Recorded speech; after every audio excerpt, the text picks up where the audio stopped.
Welcome back, ladies and gentlemen, to another episode of Sticky Note Conversations. I am your host, Erika Washington, and I am excited to have a very special guest here, a Las Vegas born and raised native, Mr. Jovan Jackson. Welcome to Sticky Note Conversations. Thank you for having me.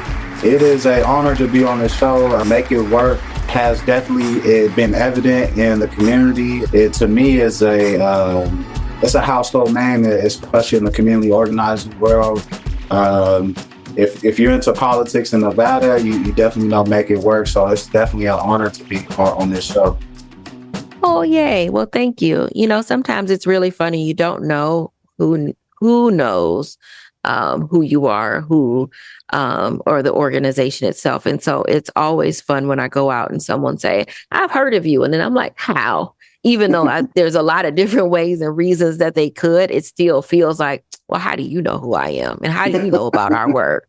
And so the fact that it's gone from, literally growing out of my house into something so much bigger over time it's a pinch me moment. Who is Jovan Jackson? You might have a lot of titles, but when you walk around, who are you? I would say on a personal level, when you walk around, like, who are you? I want to say I'm a humble person. I'm a loving person.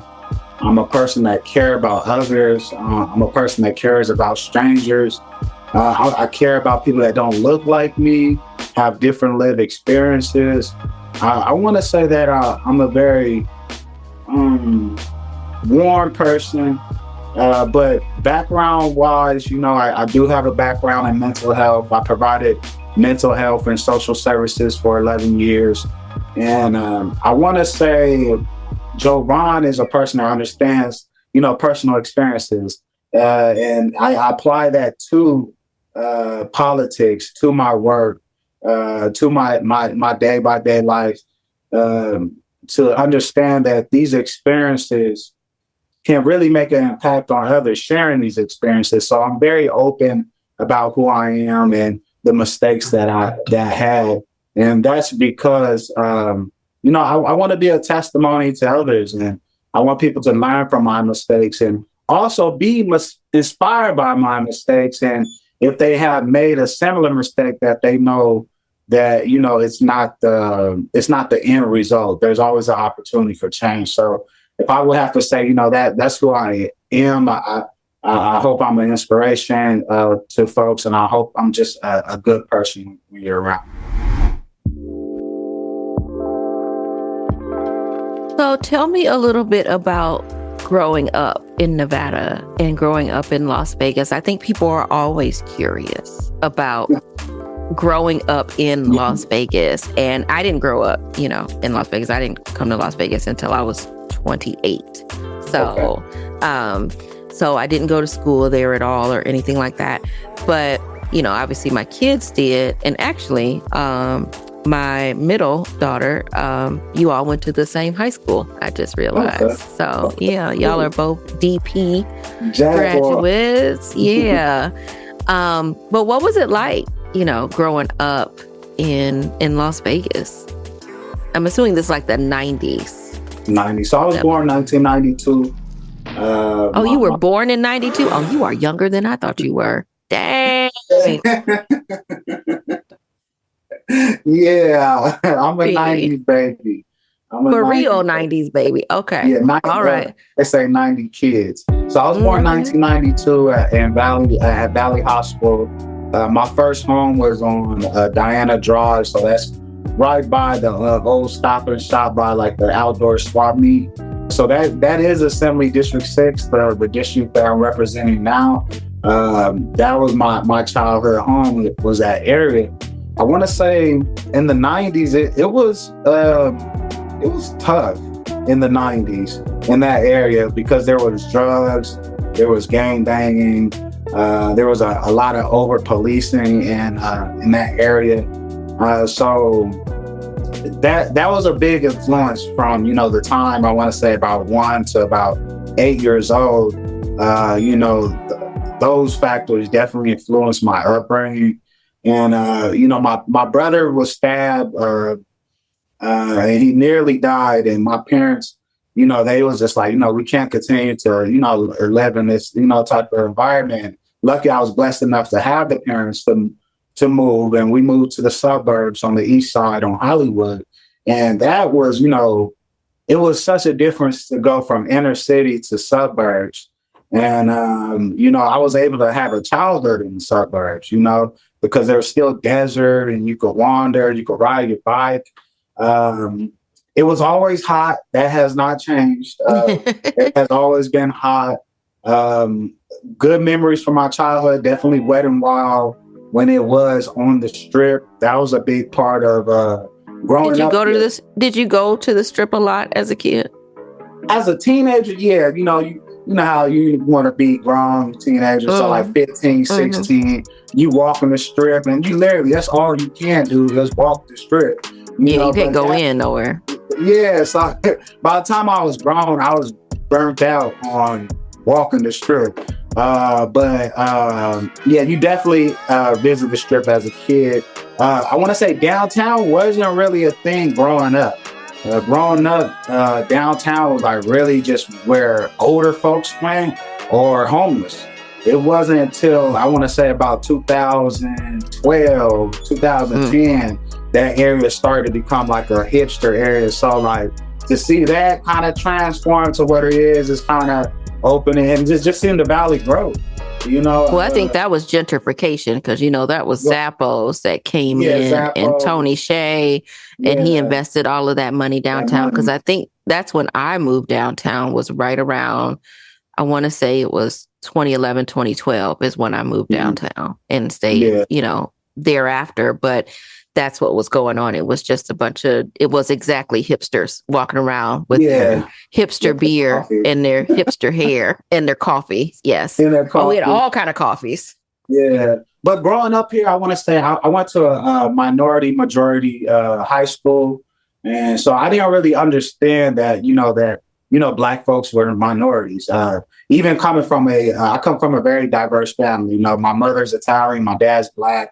I have white siblings, I have Black siblings. But growing up, I really didn't understand being a minority because, I lived on the east side and I lived in, Northtown, and those were, mainly Black and Latino. So when I turned 18, it was like an eye opener going to places like, Summerland and Green Valley and then, going out of state and being like the only Black person, in these cities. And so my upbringing, I want to say I kind of enjoy that, because I never felt like, oh, I was, the minority. I didn't feel, everyone looked like me. So that was definitely a luxury growing up. But you also still, regardless, you go to you live in an all Black area, sometimes because what they teach you in school, you do still feel that, you still feel a little inferior. But, once I got to college and I was around other, folks that didn't look like me, I realized, hey, I'm just as smart as anyone else. I want to go back a little bit. You talked about your brother getting stabbed. How old was he when that happened? So my oldest brother is 11 years older than me. And I want to say his stabbing happened when I was about 7. So he had to be like 18 and he just had a kid. And that's just, he was active in the gang himself. So, but that was just the lifestyle of, at that time, you seeing gangs were very normal, and they still have an impact and separation on the district where I live now. You have people who, because my district is split between Northtown and West Side. So even, the gangs from the 90s still play a division in that community, even though they're two of the very much same community, Northtown and West Side. And, but he was okay. He was okay. He lived. He was okay. Yeah, he lived, he survived. Did And that yeah, change anything for him? Did that change his life some yeah, too? yeah, he grew up a lot, and then at the same time, he just had a kid. So he was forced to be a father. Um, another big part of my upbringing, though, I did have my other brother passed away when I was 16. He was 26. He passed away in a car accident at Nelson's Landing. So that was a big part of my upbringing, my identity of who I am. Just because I knew life is short. When I see your brother die at 26, you're 16. You count the years. I count the years until I turn 26. I'm like, okay, damn, I'm still alive. So when you experience something like that at a traumatic age, at that age of 16, it traumatized you. So, but it also motivated me to be the person I am today. Because I started my first business at 19. I didn't let people say, "Oh, you can't do this, you can't do that." I had the mindset like, life is short. I could literally die tomorrow. And I want to say my same mindset is, running for office. Like people tell me, "Oh, you should wait, you should wait." Like, you got a background, you got this. Wait to get your background still expunged or whatever. But it's just like I really don't know if tomorrow is promised. And, so that definitely impacted my upbringing, how I think. And then, especially recently, I was fighting cancer last year. And, that was tough on me. Like, having a surgery, stopping, I stopped working, chemotherapy. So to, transition from that to running to office was like, it was hard. It was difficult. But it's just like, tomorrow's not promised. You gotta walk in your purpose, walk in your destiny. If you feel like this is what you're supposed to do it. Yeah. So talk a little bit about the cancer diagnosis. How did that come about? Did you know something was happening? Did you feel symptoms of something and cause you concern, or what was going on? Most definitely. Just to be 100 transparent, because I want, I always been the one that people, they need to hear a testimony. So I had testicle cancer, and there was so when my testicles swelled up, and it unswelled. And it went back to normal. And then I want to say a few months later, it swelled up again. And, I'm like, because first time I thought it was an allergic reaction to something I ate. I ate something I normally don't eat.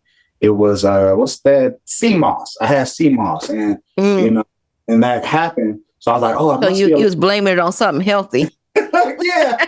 Like it must have been the sea moss. But I learned that the sea moss may have triggered something to tell me that there was cancer in my body. And that was the way the sea moss saying, hey, there's something in your body. And that's why it flamed the way it did. So it swollen up again, but the swelling never went down. So 2 months passed, and, I went to the doctor, and come to find out it's a tumor. And, the best way to, was, I got surgery. So, I had to get one of my testicles removed. And that's, as a man, that is like, it's heartbreaking, it's like, you almost feel like it's the end of the world, but because we don't talk about this, and we don't talk about our health, and we don't talk about cancer and things like that. But, it's more than being a man than just, having sex, and and we have to have those conversations. So I did, have one of my testicles removed, and then come to find out that the cancer spread to my lung, and I had a 2.5-inch tumor on my lung, and so I did the chemotherapy, and to get that, and I took everything so seriously because I literally had so I was in the process of, working with this developer, and he died suddenly of cancer. And I was just like, you know what?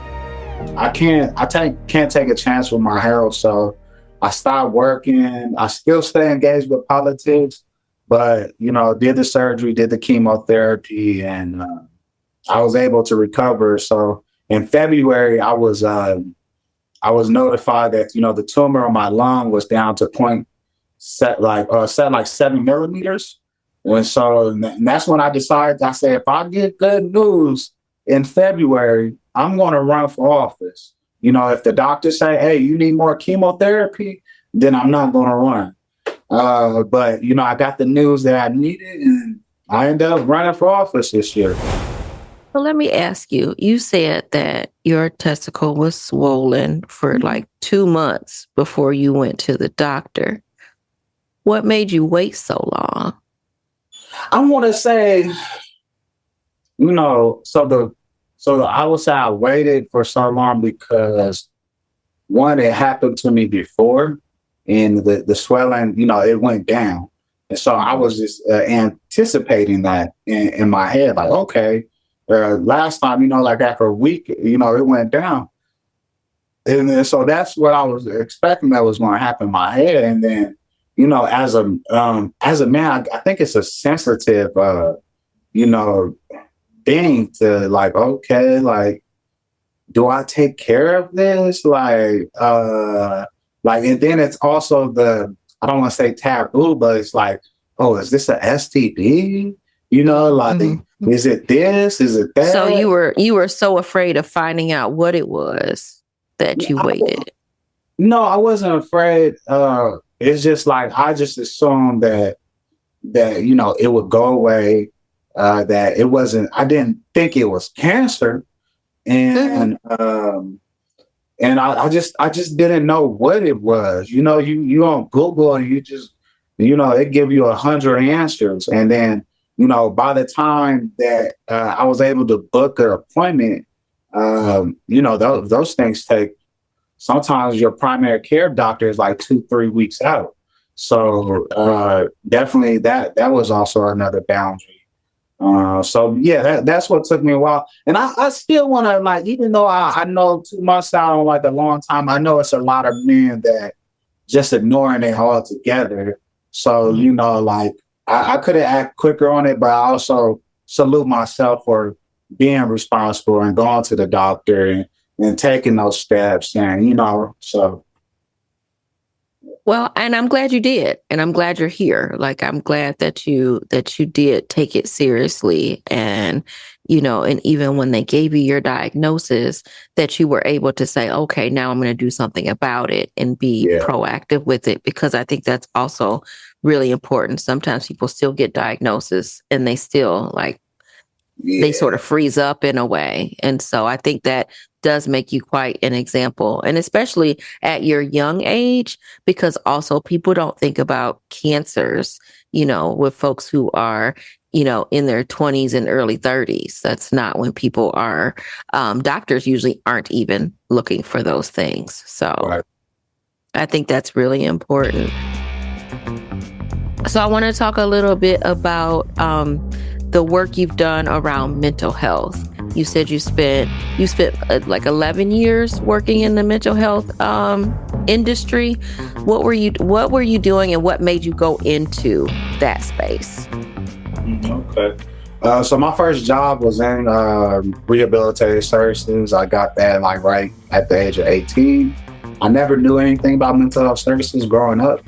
Well, what would you say? How would you describe rehabilitative services? Rehabilitative services, so it would be like social skills, communication skills, either hygiene, how to behave in certain social settings. Is this for formerly incarcerated people, or? No, I used to work with people on disability, people receiving SSI. Foster care system, so low income, disabled, so people with schizophrenia, major depression, and they're deemed disabled by the state. I got into that work, and that was like my first job, to be honest. It was a recession at the time. I couldn't even get a job at a grocery store. And but it was this mental health agency that was hiring, and I ended up working for them, and I really enjoyed the work. Like growing up, I didn't know my talent, because I wasn't like musically inclined. I was decent at sports, but like I didn't know what I was good at. And then when I started doing that mental health job, I realized, what, I'm good at caring for people and caring about people.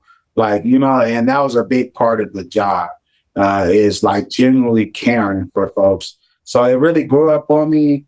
And I started my first business around it and, did a lot of good work with it, did it for a long time.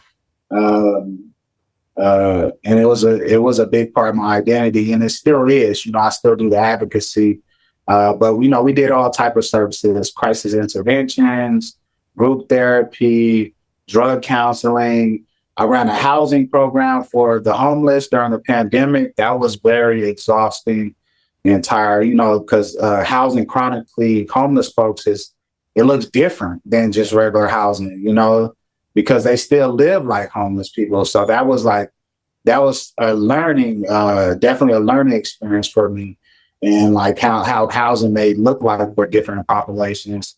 So I learned a lot from it. And then, I actually had my own mental health breakdown in my early 20s. And, luckily, like, being educated in this field and, having the work experience in this field, I was able to apply what, I used in work for my own self to, rehabilitate from my mental breakdown. Why do you think that there's such a taboo around having conversations around mental health or reaching out for help if you are having any sort of mental health episodes?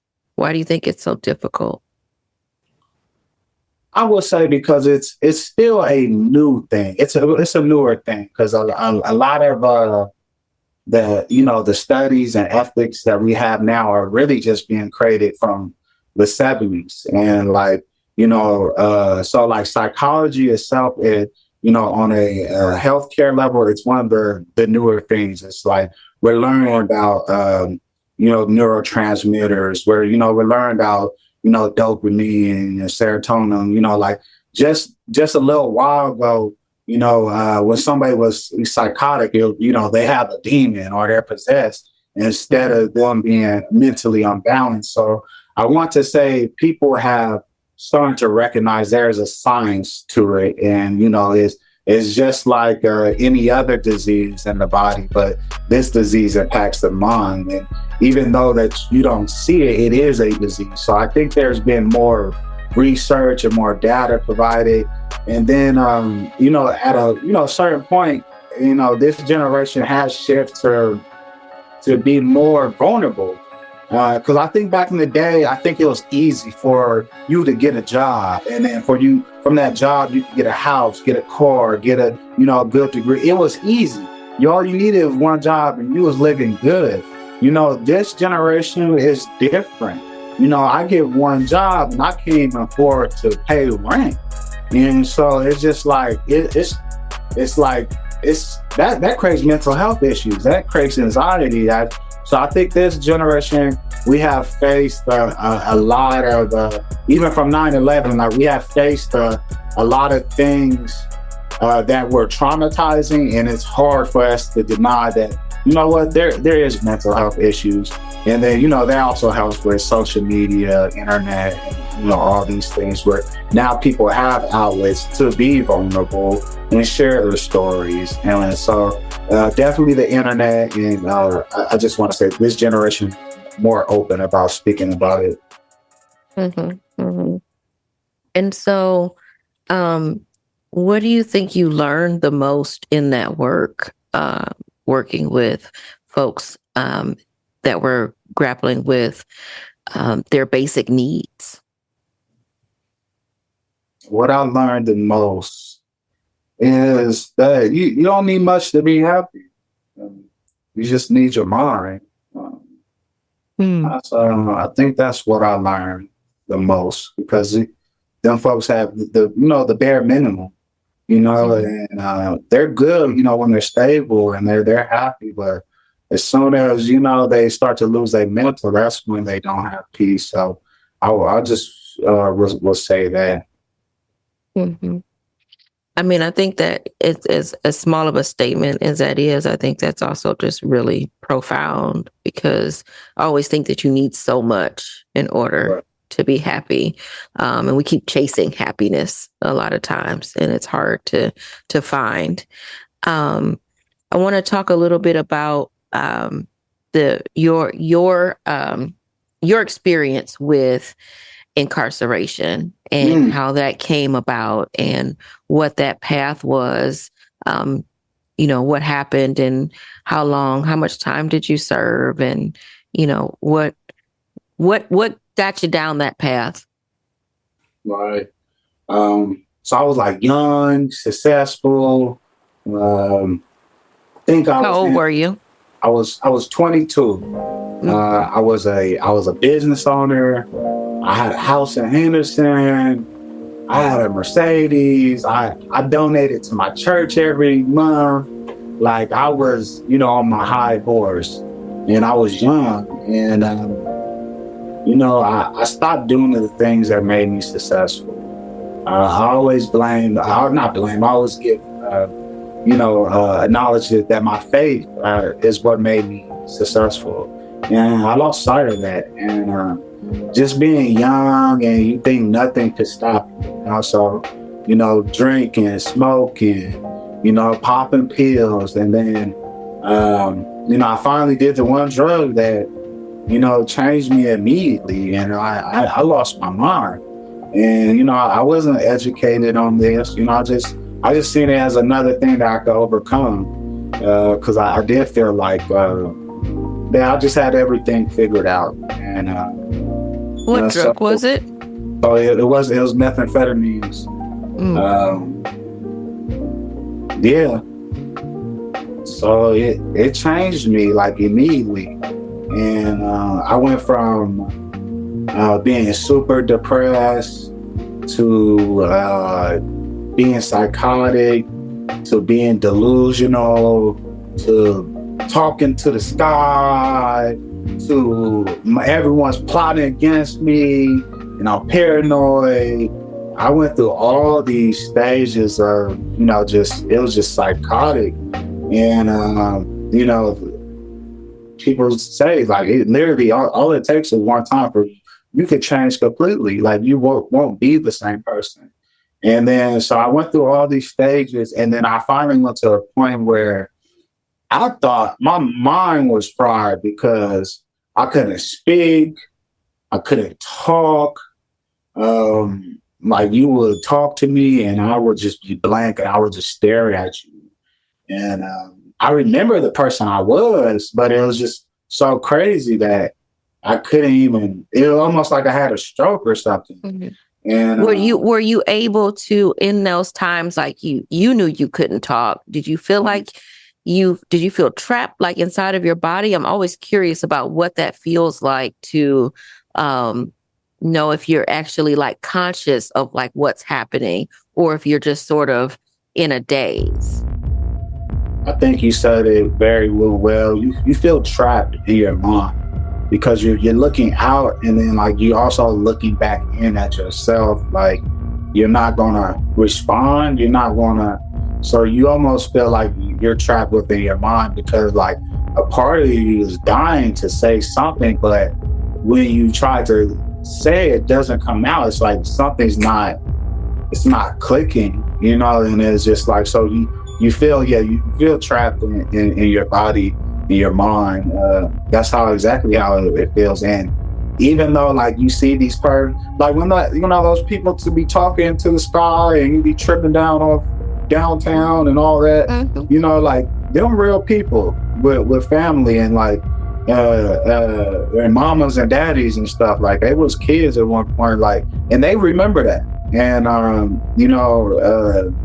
so you remember who you were, and it's just like you can't control who you are now. Does it feel like it's hard to get back to who you are when you're in the middle of all of that? It feels impossible. It feels impossible. And a month of being like that could feel like a lifetime because, each and every day you're avoiding someone, you're avoiding family, you doing, so 2, 3 months could feel like an eternity. And that's enough reason for somebody want to end their life or be suicidal or, commit a crime just so they could get locked up. So they, because they don't want to be alive. So yeah, so I was at that point of where I was just stagnant, wasn't speaking. I even got a brain scan to see if my mind was fried, but my mind was okay, my brain was okay. And at the time, my god brother just got out the army as an Army Ranger, and just special ops, and he was dealing with his own form of depression. Going from being this very important, Army Ranger to being a civilian and also being a young man too. I think he was like 20 or something like that. And I was in and out the mental hospital. I was a gun owner. I did tell him, I was suicidal, but when you're in those mental hospitals, it costs like $2,000-$3,000 a week to stay in one of those things. So like I didn't want to be a financial burden to my family either. And so I ended up discharging myself. And my brother, my god brother wanted to do this robbery and all this other stuff. And I was just like, I didn't really want to be a part of it. But at the time I was desperate. I was suicidal. I didn't want to live. I didn't want to be around anyone. So he convinced me to go with him. And, but I couldn't go through with it. So I just ended up staying in the car and, we both, he ended up robbing a store, and they had footage of the vehicle because we robbed a store in a Mercedes, so, but that's not the smartest thing to do. Maybe not. Yeah. So, but he was an Army Ranger, and then I was, a really good person in the community. So we both got 2 to 5s, and that's where I got my rehabilitation when I went to jail. And that was when I was able to rehabilitate, and I got the isolation that I needed. I got the solitude that I needed. I got on the medication that I needed, and it didn't cost nothing to my family, because I'm in there, on a criminal case. But, that's where jail basically saved my life. Catching that case, it ultimately saved my life because I was suicidal. I think the day SWAT came and got me, like I held a pistol to my head, counting the pounds of pressure.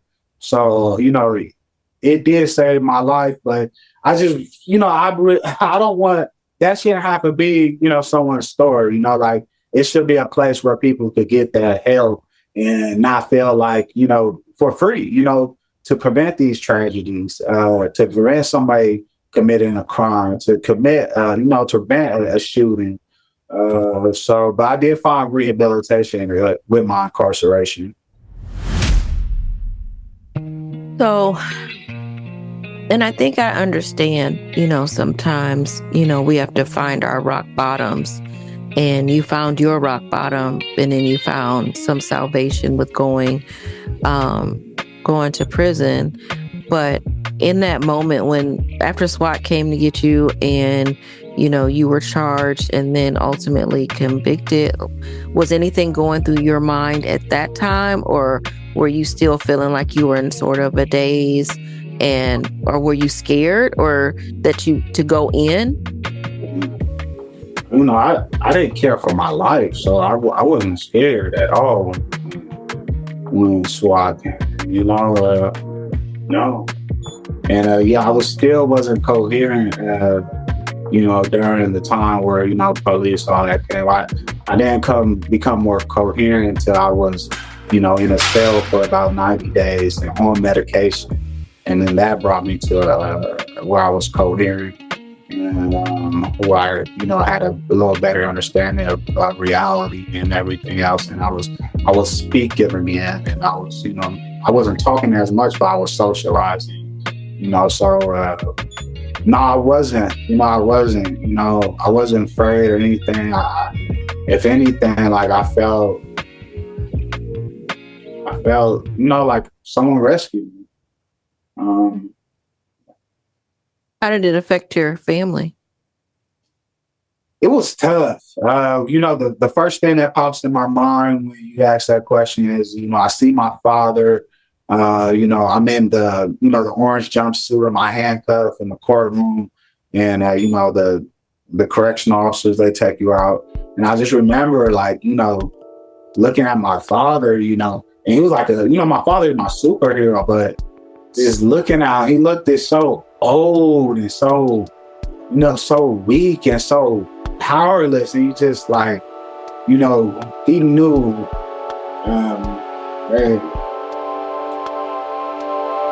they couldn't protect his son, So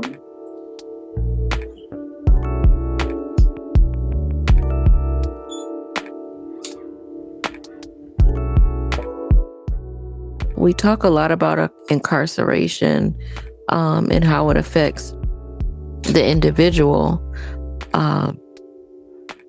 but really understanding how it affects the entire family is a whole nother layer to add on, because there's just so much going on of folks trying to fight for you, even when you're not fighting for yourself, and then the fear of the unknown of what happens to you once you're inside.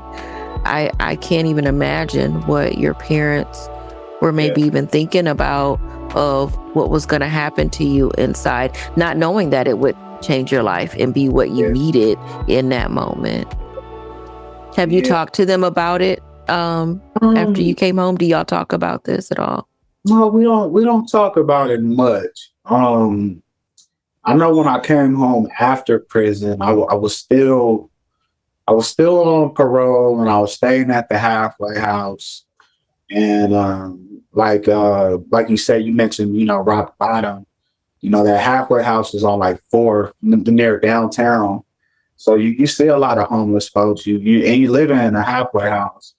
And I had a conversation with my mom, and I could just tell, like, she wasn't gonna disown me, but for her own health, I could tell, like, if I did something, now I'm literally killing my mom with stress. Now I'm on parole, and she, like, I could just sense, like, if I go back to what I did or back to anything close to it, like, I'm gonna literally lose my mother. And she gonna stop talking to me, not because, she loves me to death, and that's why she's gonna stop talking to me. So I really had to make that decision, like, do you want to kill your parents from, the things that you are doing, that you did? So we never had a conversation about it, but your actions speak a lot. And, I kind of, when I got out of, prison, I got back into the professional world. I got back into work. I got my degree. I got involved with the Mass Liberation Project. I just let my actions speak, and, and that's kind of how we dealt with that.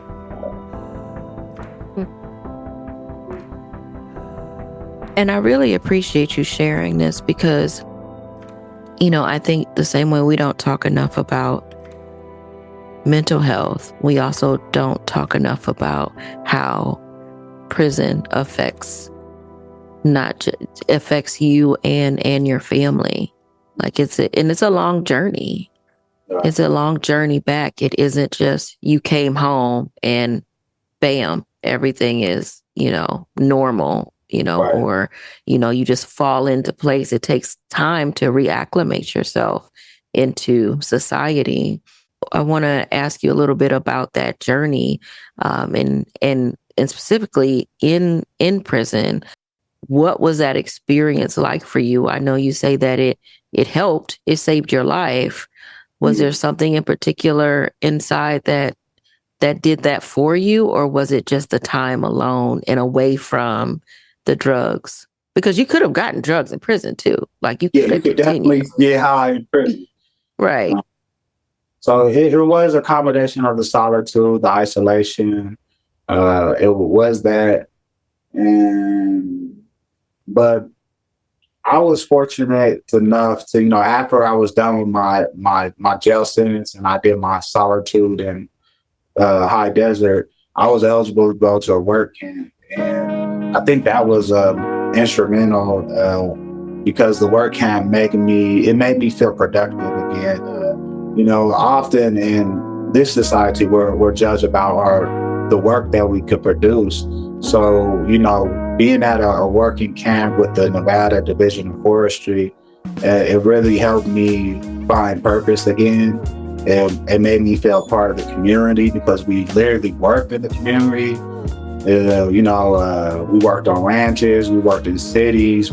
I had chainsaws, cutting trees. There's no law enforcement around, so and then also being a part of the wildlife firefighter, fighting those fires. It helped me feel like a person again. It helped me give me purpose again.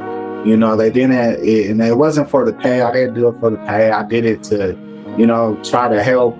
Because at the end of the day, even though I didn't go through with the robbery, I knew that, because of, people that I affiliate with, that there's people traumatized, and, from that. And it was my way of, paying my debt back to society and trying to, right my wrong. So that alone was very therapeutic. And, that was a part of my rehabilitation. And being at the working camp, that helped a lot with my transformation back into the public. So you were a part of the folks that were fighting some of the wildfires? Yes, I was. I was a certified wildlife firefighter. So how was that? It was fun. I really enjoyed it. It's hard work, but playing sports, like I'm used to hard work, and you are ultimately risking your life for the state of Nevada. Like it's without any real pay. Without any real compensation. So there's been incidents where, where a helicopter has crashed and, so that helicopter could have hit a whole crew of folks, or, the flames might grow rapidly. So you are, ultimately risking your life. They do try to make sure that we're in more safer areas, but a fire is a fire. But I really enjoyed it because, I didn't have to wake up to bars every day. I didn't have to wake up to a concrete wall every day. I didn't have a gun tower. There was no guns at the camp that I was at. If I wanted to walk out the gate, I could have walked. And, so it prepared me to, be productive and, be in community. So, yeah, I was a part of that. And it was a great experience. Yeah, and I asked you about that specifically because I was reading and doing some research around incarceration work for our other podcast, American Dreams, Reproductive Justice. So this is that plug right here in the middle of talking about, we're going to be talking about incarceration. And in the research, what I know is that incarcerated people can become firefighters, but then when they come out, if you have a felony, you cannot be a firefighter, which I find to be like, you've learned all of the, you've learned how to do it, but then you come out and you're not able to do it. But you could be president of the United States, but you cannot be, a fire person. And, it's very interesting to me, some of our rules and regulations in the whys and the hows or what have you. Was that something that you thought about doing when you came out that you wanted to maybe do? No. But I worked in the office before my incarceration. I was a business owner. Like, you wasn't actually trying to be out there like running up 6 flights of stairs with a hose. no, Gotcha. but I was always competitive because of sports, so I loved it. But nah, my parents they're like, man, you was real active when you came out of prison. We need that Jovan again. Like, no, I never had any thoughts of it. But as an assemblyman, I have a lot of thoughts about it, especially with California. They had all those wildlife fires, all those fires occurring. So they passed that legislation. If you served as a wildlife firefighter, successfully at a camp, that they will pardon your record, and you no longer have a criminal record. So, legislative speaking, I do have a lot of thoughts around that because if we're able to fight fires and risk our lives for the state of Nevada, but I can't get a regular job somewhere because of my background, like that's an issue. And it's problematic. It's saying I could work in the community with chainsaws as ultimately a prisoner with no police around, but as a free person, I can't be X, Y, and Z. So to me, that legislation speaking, like, I think about that a lot. That, I was a fireman as ultimately a prisoner and had more work rights than I do as a free man with a background. So I do think about that often. So let's talk a little bit about this run for office. You decided one day, you just like, you know what? I want to be an assemblyman. I want to go up to Carson City and I want to serve the people and represent Assembly District 6, correct? Is that where you're running? No, that's where I'm running, Assembly District 6. Yes, Assembly District 6. So, as of this taping, the election is not final yet, and you do have yes, you do have a general election that you need to get through before you can be officially called Assemblyman Jovan Jackson. But if that is to happen, what are your plans to serve Nevada? So I ran my campaign off the 3 issues. That was that I would fight for affordable housing, I will fight for criminal justice reform, and I will fight for access to free mental health services. So affordable housing,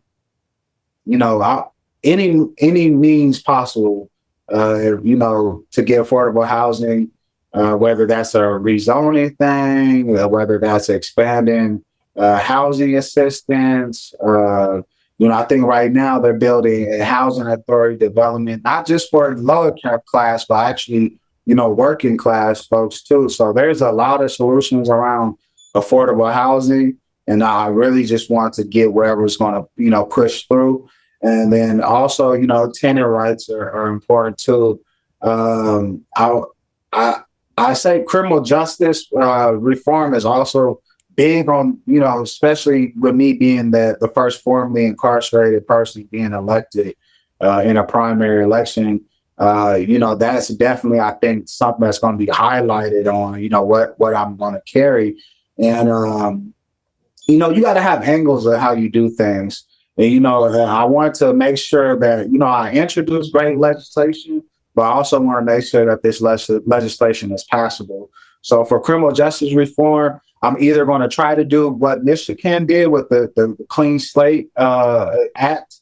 If we could get that, in Nevada, that would be dope. What that basically does, it automatically expunges people records who qualified for it. So if you're at your 10-year mark, the state will just automatically seal your record.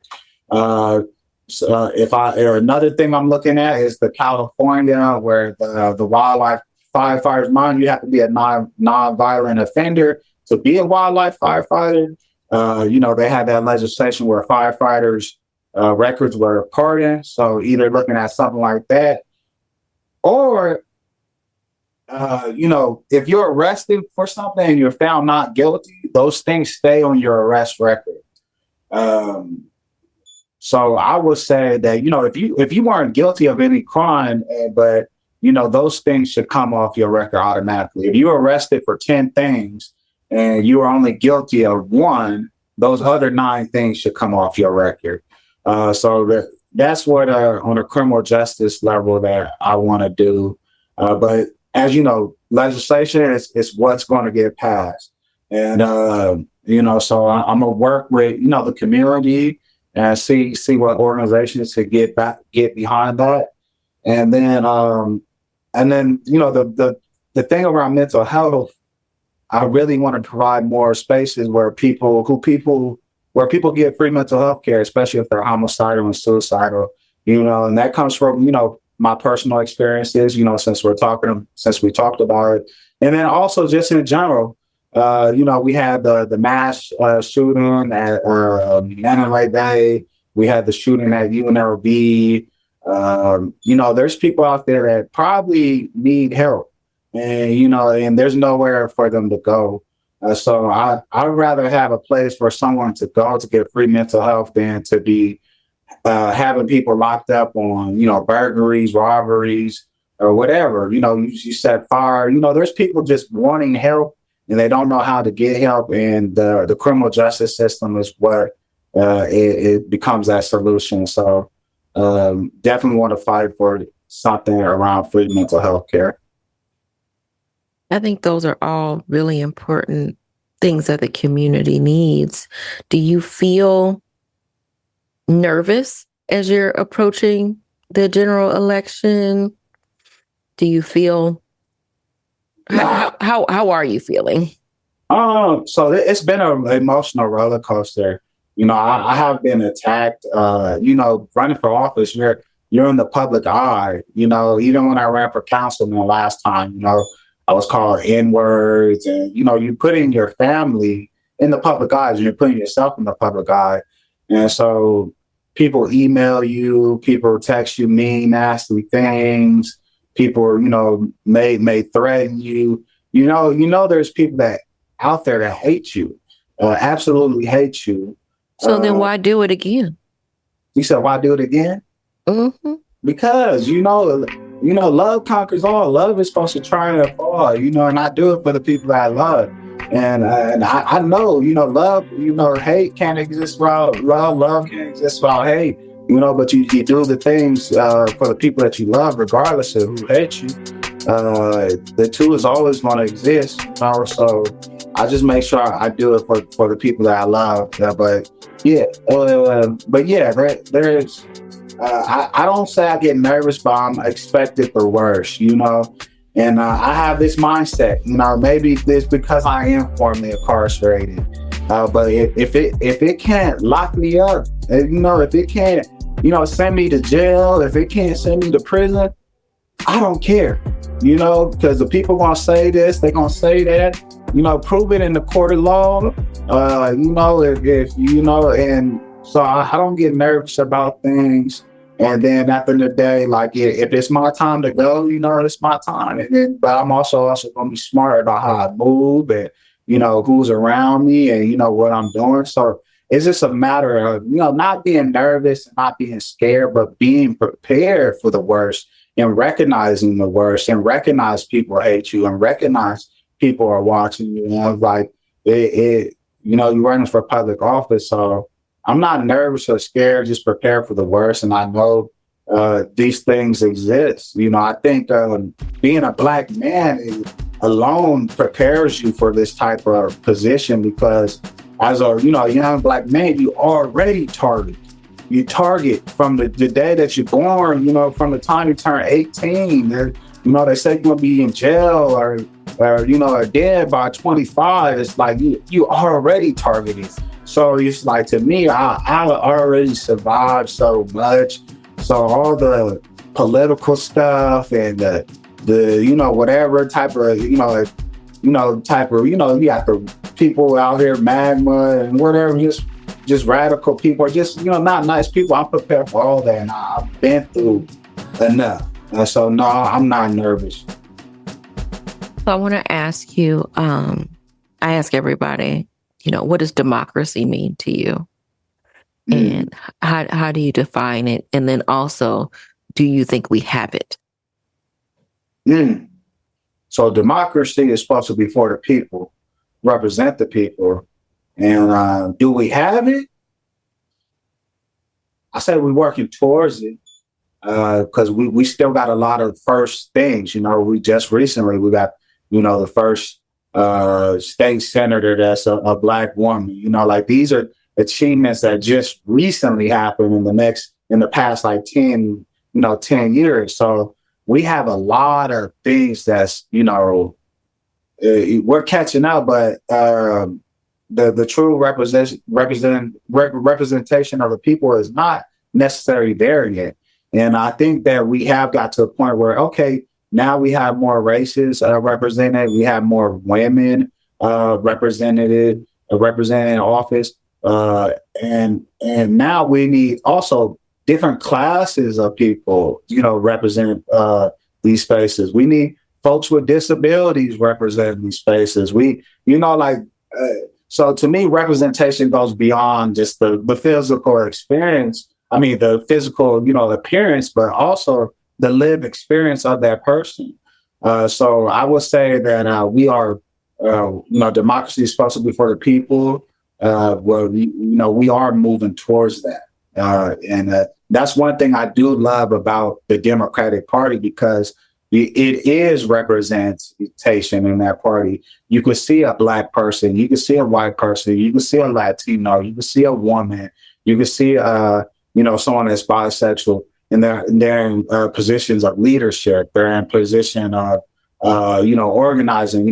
They have roles. They're everyone's involved, and we're all kind of looking out for each other. And that's why I do tend to the Democratic Party, because I know I could be myself. But I will say that we do need more representation of the people in those spaces. And so before we wrap up, I have to ask you, what are your thoughts? It's 2024. We're right on the cusp of an election, not just, for your seat, but the presidential and, a lot of seats, actually. Yeah. There's a lot of seats. And then there's also the question 4, which removes slavery and indentured servitude from the Nevada State Constitution. I want to get your thoughts on that. But just overall, also this election, like, how are you feeling? Do you feel hopeful? Do you feel hopeful that we will come out on the other side of November with a candidate that cares about us? I am hopeful. I know recently that Biden has decided to step down. He led, with strength and everything. It's just you get to a certain point in life where you have to focus on your health. If Kamala Harris is nominated, I think that's going to bring the life back to the party, especially for young people. Well, thank you, Jovan. I really appreciate the conversation. I appreciate learning more about you and your experience. And I think all of those things layered upon layered of you being a young business owner and, you living in different parts of Nevada and even prison and drugs and all of that has led you to be a person that can see so much more in other people, which is what I think is really needed when it comes to serving the people and being able to advocate for them, because you're not just advocating for numbers and statistics, you're advocating for folks that you've been either in their shoes or you've been near them and you've worked with them. And that's the kind of experience I think that folks, need in order to actually make our communities, our state, our country, our world a better place. So I thank you for running, and I appreciate you for all you've done and all you will continue to do. Thank you. I appreciate it. All right. Well, thank you for joining another episode of Sticky Note Conversations with Erika Washington. And I hope that you will send emails. Don't forget, stickynote@makeitworknevada.org.